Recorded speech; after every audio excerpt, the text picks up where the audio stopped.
What's up guys, and welcome back to a brand new video on the channel on a brand new episode of our MotoGP25 Career Mode today for episode 11 at the German Grand Prix. Not a track where I'm particularly good at, if I'm honest, in prior games, but if we have a look at the season, how it's gone so far on this new game, we've been a little bit better at tracks where maybe I expected to be bad at, and not so good at ones where I thought we'd be good at. So let's see how this one goes then. I will see you down at trackside. Good morning from Gavin Emmett at the Sachsenring. We're at one of the most technical tracks in the championship, where tyres are often put to the test.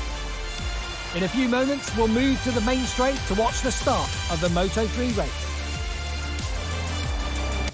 Right, here we are then, down at the track, and as you can see, it's a bit of a gloomy day again, which isn't our favoured conditions. We do rather prefer the sun for our tyres temperatures, but yeah, like I was saying in the intro, this little left-handed, most of the time, little kart track, I like to call it anyway, little tiny track, isn't particularly one that I've ever really been fast at. I can't ever actually remember winning at this track in a career mode where the AI are actually challenging. Obviously, if anyone remembers the old milestone games, the AI were well easy. But look at that then, we've got a brand new pole sitter with Nepa there, so finally someone that isn't Piqueras on pole position. I do need someone to do a recount, because I can't be bothered to click on my own videos to do a recount of how many poles Piqueras has so far this season, because he is definitely a weapon.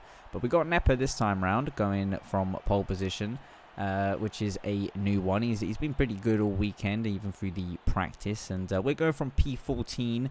The graphic for some reason in this part of the screen is glitched, and also the start here when we get to the grid, so don't mind that, it does fix itself when the lights go out. I don't really know what that was saying, because as you will see, it says Cormac is on pole position. He wishes, and I wish that he was on pole position, but here we go then.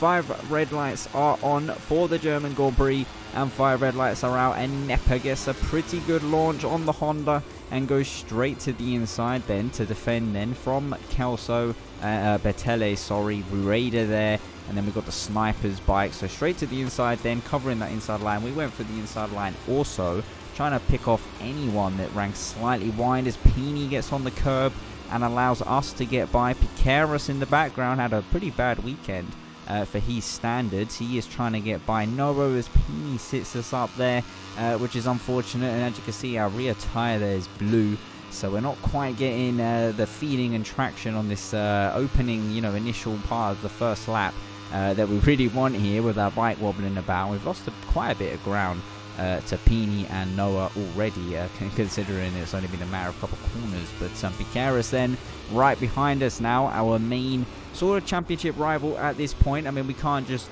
discard, obviously, Rueda and possibly a couple other riders at the front here. I mean, it is still only round 11. It's literally halfway in the season, but they are pretty far behind when you look at the points. But look at this then. We've had a swap for the lead. Even Rueda trying to look on the inside of Nepa, but doesn't get that move done then. So Betele slots himself into the lead and has pulled a little bit of ground already on Nepa, who's gone down on the curb in the final corner. Someone else has gone down. David Munoz on the Dynavolt has gone down also there. So simultaneous independent crashes there on the white line on the inside. So 2 riders down on the first lap there, which has obviously helped us out a little bit. I mean, we're now at P11, still not ideal, as our teammate picks up a warning for irresponsible riding. I've got to say, our teammate does like to pick up warnings, doesn't he? He is a rider that I often see when I'm doing these commentaries pop up on the Stewart's things, so he needs to sort himself out here. But I can say he is getting a little bit better, I think we can say, in these last couple rounds. He's looking a little bit more competitive and scoring a little bit more as Bertelli here. Look at this, he's pulled out pretty substantial gap here. Big lap 2 here from the Italian. I mean, he's probably broken out of the DRS. I was going to say DRS, well, I did say DRS. He's broken out of the slipstream. I mean, it's the same thing, DRS, slipstream, it all works the same. But he's probably kind of sorted that one out, and he can go about his race now, because these lot are all battling behind. We've got Piqueras here really close to us now, and we've run a little bit wide down into the Saxon curb, and he gets up the inside. We do slightly make a little bit of contact there with him on the exit, as we did get a better one. Yellow flags again, someone else is down. That is Furusato, who's gone down. He's been having some pretty good weekends too lately. Obviously not a good weekend here at the German Grand Prix, and it seems like that final corner is a little bit of a tricky one here for the AI. We're trying to just stay away from that curb. If anything, we've been struggling with I don't know if other people were getting it. We did see Pini do it also on the first lap. I was getting sparks from my bike, from the bump. Like, I was wobbling about and was sparking all over the place. Even through this corner in practice, I was sparking away. In the race, it's not happening as much, but we did see Pini spark through there on lap 1. But it was a bit of a weird feeling throughout practice. The race, for some reason, I don't know what, I didn't change anything setup-wise, but it just didn't really happen with us. But we are seeing some of the AI struggle with that bump or the curb, so they're kind of struggling with both things here. So as long as we can stay on the bike at the rate the AI are going at here, as we run on off the road and pick up our first track limits then of the race, you know, as long as we can stay on, maybe if we can overtake these two on track, as we get a really good run here on Noah. And someone else has gone down, I believe. Yamanaka has gone down, so we're in the top 10 now. We get a really good exit there on Noah, and we might even get Pini down the straight. We're going to be on the outside, which is probably not the ideal spot, but we'll be on the inside for turn 2, obviously. But if you look at our tyres, they're still not exactly the ideal green that you want. We should have probably gone for softs in this Grand Prix, but I thought with the constant, you know, corners that you've got here, they're pretty hard on the tyres.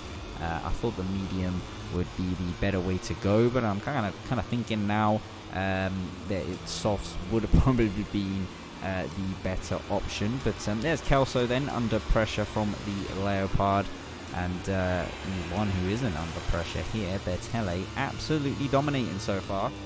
It's really kind of rare so far in this season.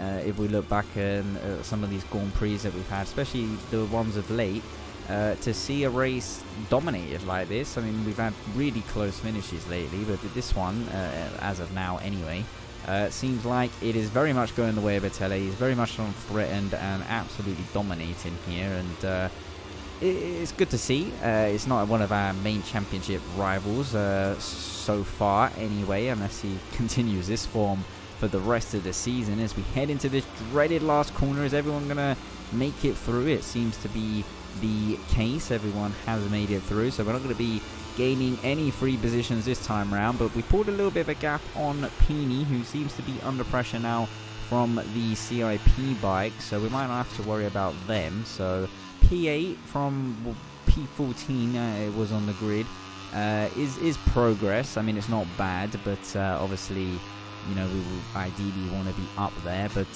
when you think about it, Piqueras, if we look at our little objectives, little thing here, he's behind us, so I don't exactly know how far behind us, but he's having a bad weekend. And you know, when we're having a bad weekend, when your main rival's having a bad weekend too, really, is it a bad weekend? It's not that bad, is it? You know, see, we can kind of scrub this one off and think about the next one, really, because we clearly just haven't had the pace at this track from the get-go. Really, there was no moment in time that I ever thought we were gonna be competitive here, you know, from practice and quali and stuff. So P8 at the moment.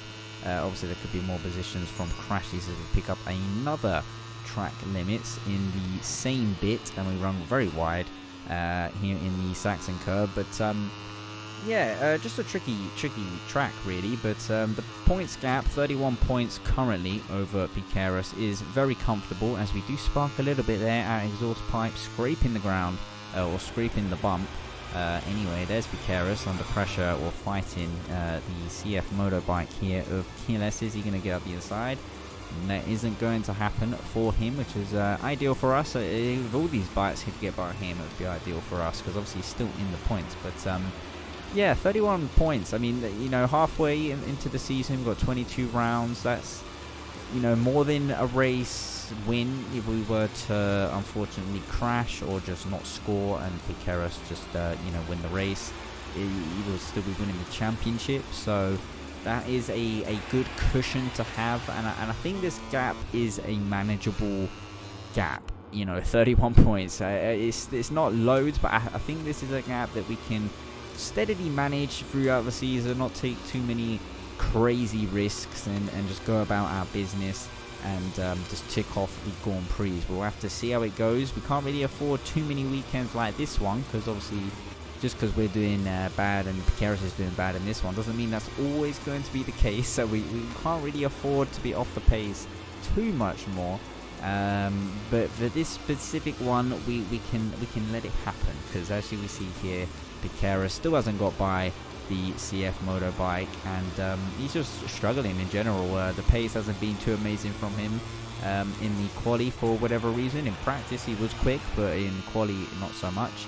And we've just kind of been in no man's land for most of this Grand Prix, really. We've not caught up to the people ahead at all. They're all kind of just slipstreaming each other and not really fighting each other either, so it's not really helping us out. And the gap behind is steadily kind of increasing, a little couple temps here every so often. So yeah, not amazing, but P7 now, so we have lost the sniper's bike of Carraro, I believe. We did miss that. I didn't see the yellow flags, but that has promoted us up into P7 then. So that is an extra point. So 32 points now to Piqueras. We'll take that. And let's just see if... well, no, Carraro is still on the bike in second place. My bad. So someone else went down. Who is that then? A car. I don't even know who that is. Oh, it might be Carpe, possibly. But down turn 11 for the last time. We keep it on the track this time around, and for once. And yeah, into the Saxon curve. Tricky corner this one. If you look at the tyre wear, the obviously you've got so many left corners, but they absolutely battered. But here we are then into the final corner. Bertele comes out of there. Dominated this Grand Prix, absolutely unthreatened, stands on the bike.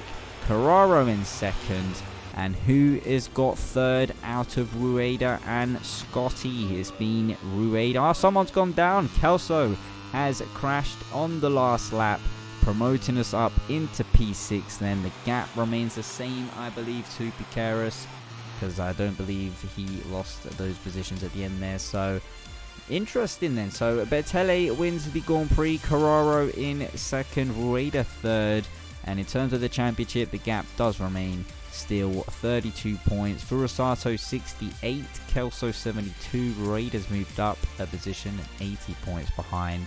So is that a gap too far? 80 points. I mean, that is a lot of points. I mean, like, we still got half a season, so you never know. But 80 points, that is a lot. Even for the likes of Furusato, you know, really when you look at it, you kind of think it might just be a two-horse race from here onwards. But in terms of the team championship, MTA is winning with ourselves in second, only 9 points there. So we're still in hopes of doing that, and especially now that we're seeing Cormac performing a little bit better.